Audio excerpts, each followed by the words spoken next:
Hello, everybody. I hope you're having a great Tuesday. Today, we are talking about starseeds. So you may have heard of the term starseeds, but you're not really sure of what it means or how does that apply in 3D. You may suspect that you yourself are a starseed or that a friend of yours is a starseed, or you may be a parent of a starseed child. So this video is going to clarify all that, and we're going to go deep into it. But before we start, I'm just going to remind you that the course Unleash Your Heart Power is truly life-changing. And if you want to register for this mini course, it's only a 28-day course, but you have lifetime access. This is gonna shift your frequency very, very quickly. And get in touch to get a special discount. So all you have to do is DM me or send me an email, tell me I would like to join the Unleash Your Heart Power mini course, and you will get an immediate discount. All right, so let's get into it. What are starseeds, or who are starseeds? Starseeds, according to some, is the modern term for angelic beings, or a form of angelic beings. What does that mean? That means they are residents of higher dimensions who have decided to incarnate on this planet, on Earth, with the mission of helping the collective consciousness evolve. They're helping the planet evolve. So they are here with a purpose. So starseeds have lived on different planets. They have lived in different constellations. So they carry the spiritual wisdom. They carry the spiritual knowledge. They are highly intuitive, and they have a lot of empathy. So they strongly feel and are attuned to the pain on this planet, the pain of humanity, the pain that's going on Earth. And they're very aware that there are dark forces, they call them the hypnotic forces, who are trying to keep people asleep. They're trying to keep us in the dark, or they try to distract us through creating systems that keep humans in survival mode, that keep us in constant fear of not being enough, not having enough, not being capable to live a decent life and enjoy life, right? So they induce a lot of different projections of fear and trauma. So starseeds are aware of these higher beings. They're aware of these forces that are doing this to keep people in the dark and keep them disempowered. Starseeds have their own karma, so they're here to work on their own healing journey as well. They are not immune to the human experience. They have a lot of trials and challenges and tribulations to go through, and sometimes this happens at a very young age. So sometimes you see a child who's going through really tough challenges and lessons that others may learn only when they're grown up, or others may learn only as teenagers. And you look, you're like, why does this child have to face so much hardship at such a young age? This child might be a starseed. And this happens so that it can trigger their remembrance of who they really are, awaken their DNA, trigger it, stimulate it, so that encoding in their DNA can help them know who they truly are. And this will facilitate their mission because it will speed it up, and they will be able to embrace their purpose faster. We write the scripts of our own lives. So starseeds happen to write the scripts for their own lives in this specific way. So if they go through suffering, they might go through it at a very young age so that they can wake up faster, remember faster, have their hearts open wide, and start embracing their mission. This is why they're very highly intuitive. Starseeds incarnate into families that need healing, because through their inner work, they help transmute energies of fear, of doubt, of disempowerment, and they help get rid of outdated beliefs. By doing so, they leave a holographic effect on the collective consciousness. And when that happens, you are helping humanity awaken. Their work, however, is not just limited to their parents and their relatives and their immediate family. Their inner work will ripple out to the entire collective. So if you want to think about it in terms of something more familiar, if you remember the Truman Show by Jim Carrey, where he was totally, it was a stage. His life was like just a staged experience, and you have others who are controlling everything that happens in his environment, everything that goes on with him. So in this sense, as a starseed, you are awakened, so you are pretty much aware of what's going on outside of you. And in addition, you have a purpose. You are born knowing that this is a game, and you know that you have a role to play in this game. So being a starseed is not there to inflate the ego as if starseeds are superior to human beings. Not at all. Starseeds just happen to be residents of higher dimensions incarnated here. Human beings have incarnated on Earth, most of their lifetimes on Earth. And so they have no remembrance of their lives on other planets. However, you have to remember that you are an infinite being. You are a soul, right? So you are a microcosm of the grand macrocosm. You carry the universe within you. And so all information is there encoded. It's in your DNA. So if earthly souls, if you want to call them starseeds versus Earthians or earthly souls, if the DNA of human beings was to be fully activated or more activated, not necessarily fully, then this would create different future timelines, and humans would be able to experience and remember their lives on other planets. Why is this possible? Because really time is an illusion. We may live here in the illusion of the linear 3D, but space and time are really non-existent because life is not linear, and therefore you may be having, as a human, as we speak, you may be having experiences on other planets, but this is still not awakened in your memory. So many humans are choosing more and more to be activated in terms of waking up the reality of who they are, so that they can stimulate and trigger that information to open up for their minds to accept, to see, to read, to recognize. Starseeds, on the other hand, they already have this remembrance.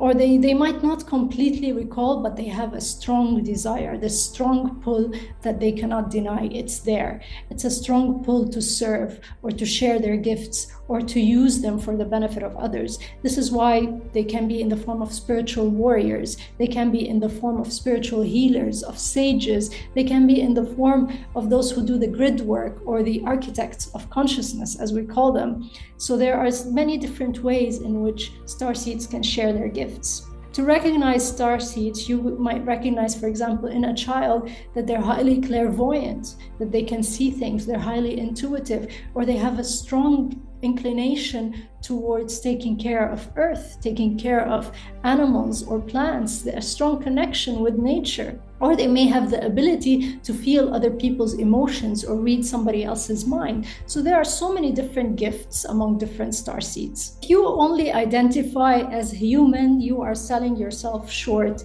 You are not really acknowledging the vastness and the greatness of who you are. Because to give you the easiest example, let's say you were born in Paris, and so you identify as a Parisian, right? But you do not consider yourself French. It's actually the same thing. If you only consider yourself human because you've incarnated on the planet, then you're not really acknowledging your multidimensionality, which is the truth. And it's a fact that's undeniable that you have been in other planets. We carry in our DNA hundreds and hundreds of different planets and different star systems where we have been, or which you will be in future timelines. And since there is no time, that means you're there already experiencing that, but we just don't remember. Starseeds make that sacrifice, which means they choose after certain incarnations on Earth not to remember so that they can be part of the human experience. And many would ask, why don't they just appear to us, these higher residents of higher dimensions? Why don't they just show up instead of having to reincarnate and be part of the human experience? The answer is that they do not want to interfere with our free will. Interference with our free will is something that dark forces do, that negative forces do. On the other hand, it is quite a sacrifice to choose to forget the truth of who you are, reincarnate and be involved in the human experience, understand what it's about, and maybe reincarnate into several lifetimes so that you really have a strong hold of all the skill sets and the knowledge that you need for you to perform your mission in the best way possible. So in this way, they can influence humans by being part of their lives. They can help the planet heal by being there, present physically on the planet. And so being more involved in the daily pains and the daily suffering that people may go through, be involved more in the challenges that life presents and understand it and have a full grasp of what they need in terms of solutions to help grow consciousness and to help us evolve. Some starseeds are more advanced, and I will explain that in a bit, that they don't need many incarnations on Earth for them to embody their mission or know what to do. They already come with that knowledge, with that understanding, because they're tapped into higher dimensions with higher levels of consciousness. So what are the celestial origins of starseeds?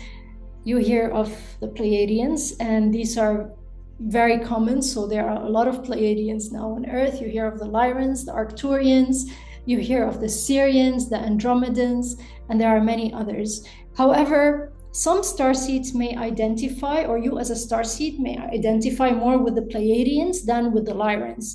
That doesn't mean that you're purely Pleiadian. It just means that these powers and gifts and talents and skill set of the Pleiadians is more activated within you right now. Why? Because this is exactly what you need to perform your mission, to go ahead and perform your purpose. However, as we grow and as we evolve spiritually, we start embodying our truest nature, our multidimensional nature, and you discover that you have the Pleiadians, you have the Lyran information, you have the Syrian DNA, you have it all this information, all this coding, this is already within you, and you start discovering your gifts one after the other.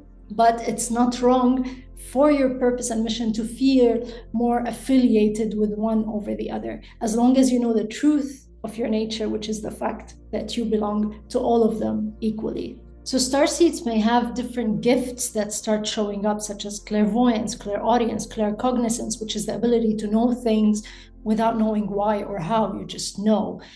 Telekinesis, teleportation, remote viewing, high levels of creativity, being a genius in the arts or in technology, very innovative. So these are different ways in which you can recognize starseeds.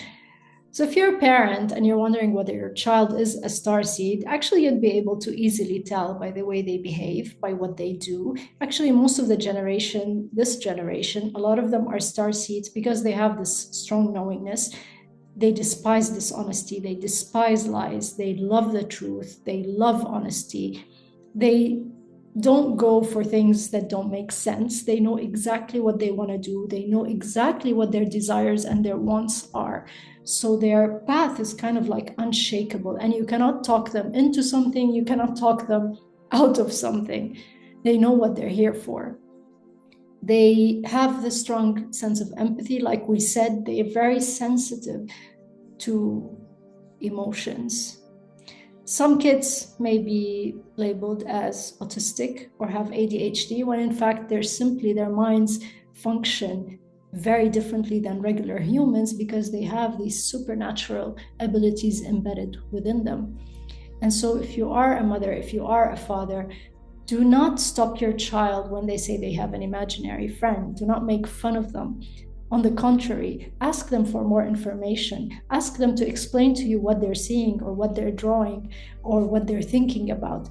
So work on growing these gifts that are within them because they are here for a purpose.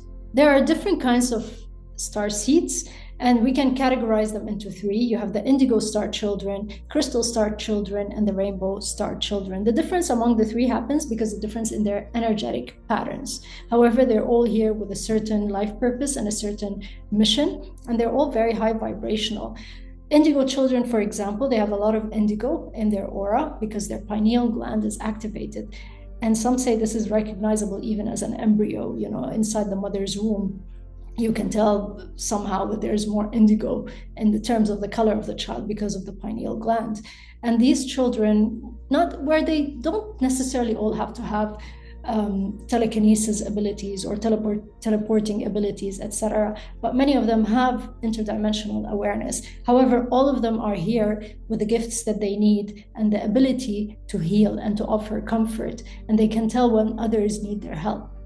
So they're all sensitive to that, and they all have these high levels of empathy. Some display the supernatural abilities at a very early age, clairaudience, clairvoyance, telepathy, telekinesis, etc. And they know they're here to disrupt the unjust systems and bring peace and harmony so that human beings can experience those timelines as they go along. They are determined to find their own path, have their own values, and spirituality is very evident in these children's behavior. Indigo children, for example, they have a strong love for nature, they have higher intelligence, they have a sharp mind, they have access to higher dimensional knowledge, and they are very skilled in arts and in technology. They have a strong desire for the truth. They're very kind, very loving. They can appear withdrawn. However, that's why some call them ADHD, they label them as kids with ADHD, where in fact, this is the way they function in alignment with the vibration that they have, with the energy that they carry. The next generation is the crystal star children, and they have this iridescent auras, and it actually has colors that you cannot really identify in this world, because not all colors are within our visibility range. There are some colors that we don't know because we can't see them. These crystal children, they love crystals, they love rocks, they emit energy for health and for balance. They usually have beautiful, large eyes, and there's so much compassion in their eyes. There's so much love, you can easily recognize them. They're very forgiving, they're highly perceptive, so you cannot hide anything from them. And this should not be mistaken for weakness. On the contrary, they're very strong, but they know how to forgive really fast, and they know how to transmute energy easily, and they know how to raise vibrations easily. They're talented healers, they're spiritual guides, and they know how to manifest miracles. So they are children who can appear wise at a very, very young age. The generation after that is called the rainbow children, or the rainbow star seeds. These are highly evolved souls from other planets who have not incarnated on Earth before. So these souls come already carrying a lot of higher wisdom, a lot of inner knowingness from higher dimensions and other realms. They're here to complete the work of the indigo children and the crystal children. It's said that they are free from past karma on this planet, which means they have nothing to heal. And so these children have a very high vibration that's naturally there, and they naturally stay at this very high vibration. It's said that the rainbow starseeds are born to crystal starseed parents. They have affiliation with a wide spectrum of colors. They have big hearts that bring happiness and bring joy. They display these claircognizant abilities, which means psychic knowledge, from a young age. They may appear eccentric and distinctive. They are fearless, hyperactive, creative, even though they may be shy. So they can manifest everything, and they're not afraid to be themselves. They're always positive, and negative emotions do not really affect them because they can bounce them back very quickly. So these are the three main generations, or different kinds of starseeds. It doesn't mean that all children have to display supernatural abilities for them to be starseeds. No, starseeds will start displaying the gifts that they have that are needed, the exact gifts needed for them to carry out the mission. So one thing that's common about starseeds is their strong inclination to serve. Their pull towards manifesting their soul purpose on this planet, for serving humanity, for serving Earth, and for helping us all align with a timeline of love, a timeline of peace, in accordance with the law of oneness. I hope you enjoyed this video. Please let me know if you have any questions. I'd be happy to answer them. You can drop your questions in the comments below. Sending you a lot of love. Take care.